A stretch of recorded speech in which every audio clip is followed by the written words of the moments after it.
Hi friends, नमस्ते। मैं आपका दोस्त Pankaj Kumar Meena, international motivator and life coach. I hope आज लॉकडाउन में थोड़ी छूट मिली है तो आप घर से बाहर निकले होंगे अपने डेली रोज की सुविधाओं का सामान लेने के लिए। फर्स्ट ऑफ ऑल मैं आपको धन्यवाद कहना चाहता हूं मेरे यूट्यूब चैनल को देखने के लिए और सब्सक्राइब करने के लिए।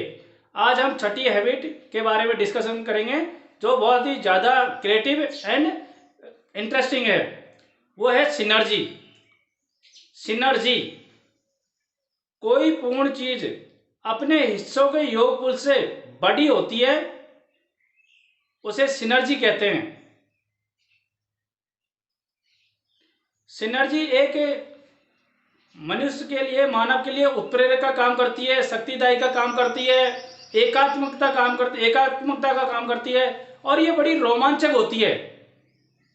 इसके परिणाम बड़े चमत्कारी होते हैं। यह एक रचनात्मक गतिविधि है। इसमें मनुष्य कुछ नया करना चाहता है और नया करता है। जैसे एक आदमी और औरत मिलकर एक बच्चे को जन्म देते हैं तो ये एक सिनर्जी है। जब जो दो लकड़ी के टुकड़े एक साथ मिलके बहुत ज़्यादा वजन झेलते हैं, तुलनात्मक रूप से कि अकेला अलग अलग जितना वजन झेलते हैं उससे ज़्यादा। इसी को हम एग्जाम्पल से मैं आपको समझाने की कोशिश करूंगा। इस पिक्चर में देखो, 1 + 1 ग्रेटर देन 2। सिनर्जी का मतलब है कि कोई पूर्ण चीज अपने हिस्सों के योगफल से अधिक बड़ी होती है। तो पूर्ण चीज 2, तो जो हिस्से ना 1/1 तो ये इससे 2 से बड़े होते हैं। अब जैसे दूसरी पिक्चर में आप देख रहे हो 1 + 1 = 11।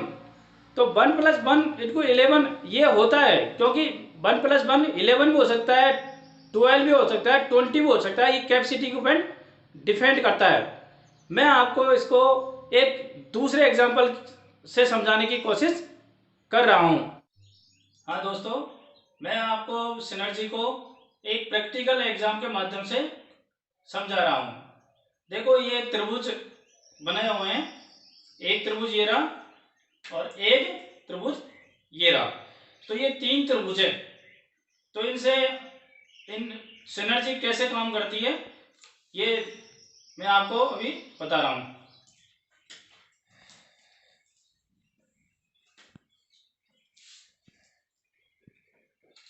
अब आप देखो इसमें कितने त्रिभुज है। अब आप इसमें देखो कितने त्रिभुज है, 1 2 3 और एक 4। कितने त्रिभुज हो गए? 4 त्रिभुज हो गए। इसी तरीके से सिनर्जी काम करती है। सिनर्जी सारी जो हैबिट्स है ना, उनका एक कॉम्बिनेशन है जिसमें जीत जीत की भावना, पहले समझने की कोशिश करो, इन अच्छी तरीके से सुनो, एक दूसरे में एक विश्वास की भावना, एक सम्मान की भावना, जिसमें सुरक्षा का भाव खत्म हो जाता है, जिसमें कुछ नया क्रिएटिव करने की सोच रहती है। मनुष्य के अंदर मानसिक रूप से, भावनात्मक रूप से और मनोवैज्ञानिक रूप से भिन्नता होती है और इन भिन्नता को समझना ही सिनर्जी का सार है। यदि हम किसी दूसरे व्यक्ति को उसी के हिसाब से देखेंगे तो ये सिनर्जी है, और यदि हम दूसरे व्यक्ति को अपने हिसाब से देखेंगे, अपनी आत्मकथा से देखेंगे, अपनी पिक्चर से देखेंगे तो ये सिनर्जी नहीं है। यदि आप किसी व्यक्ति के बारे में ये सोचते हैं कि नहीं वो तो गलत ट्रैक पे जा रहा है, वो उसका जो रास्ता है वो गलत है, उसके विचार है जो गलत है, ये आपकी सोच है। आप उस पर इस तरीके की बातें थोप नहीं सकते अपनी सोच को। आप दूसरा व्यक्ति किसी भी ट्रैक पर चल रहा हो, आप उसके प्रति सम्मान रखेंगे और उसकी बातों को सुनेंगे और जीत जीत की भावना से आप उसको देखेंगे कि सामने वाला क्या चाहता है, तो ये एक सिनर्जी होगी और इस तरीके से करके हम एक बहुत बड़ा अचीवमेंट प्राप्त कर सकते हैं। सिनर्जी में जब दो व्यक्ति अलग अलग राह रखते हैं तो वो नॉर्मल आदमी लड़ाई झगड़े करता है, नहीं मुझे तो यही करना है, मेरे को तो ये अच्छा लग रहा है, मैं तो ये काम करूँगा, मुझे यहाँ जाना है आज, और दूसरा कहता है कि मुझे यहाँ जाना है, तो वो ऐसे ही करते हैं। सिनर्जी में हमेशा एक पॉजिटिवता को ध्यान रखते हुए दोनों मिलकर एक तीसरा रास्ता निकालते हैं, इसे ही सिनर्जी कहते हैं।